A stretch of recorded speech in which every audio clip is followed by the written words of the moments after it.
Kodim 0105 Aceh Barat turut memberikan kontribusi aktif dalam membantu pemerintah Kabupaten Aceh Barat mempercepat pembukaan kembali jalan penghubung desa Jambak Sekundo di Kecamatan Pantai Cermin, Kabupaten Aceh Barat yang sempat terputus akibat bencana alam banjir. Peristiwa banjir yang terjadi pada tanggal 26 November 2025 lalu sehingga menyebabkan kerusakan parah pada ruas jalan penghubung antar desa itu, khususnya Desa Jambak dan Desa Sekundo, dan jalan tertutup lumpur tebal dipenuhi gelondongan kayu yang terbawa arus banjir dan mengalami kerusakan di sejumlah titik sehingga akses transportasi masyarakat terhambat. Dan Dim 0105 Aceh Barat Letkol Infantri S. Kembaren mengatakan bahwa percepatan pembukaan jalan ini dilakukan dengan dukungan alat berat dari pemerintah pusat yang digunakan oleh TNI untuk membantu Pemkab Aceh Barat dalam proses pembersihan pasca bencana alam itu. Karena memang akses jalannya masih terputus, selama ini pun pemerintah daerah sudah melaksanakan kegiatan tersebut di sana.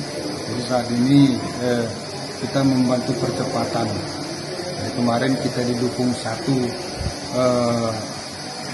Hexa, satu bulldozer dan 2 dump truck untuk membantu percepatan penyelesaian jalan Sekundo yang terputus. Kita berharap, kita berdoa juga semoga kegiatan ini berjalan dengan lancar, aman dan cepat, sehingga akses jalan menuju Sekundo itu bisa terhubung kembali. Dengan adanya bantuan alat berat dari pemerintah pusat sehingga TNI dapat mempercepat proses pembersihan dan perbaikan jalan dan akses masyarakat dapat segera pulih. Hal ini merupakan menjadi wujud nyata kemanunggalan TNI dengan rakyat. Reporter RRI Melabuh, Arif Rizalul melaporkan.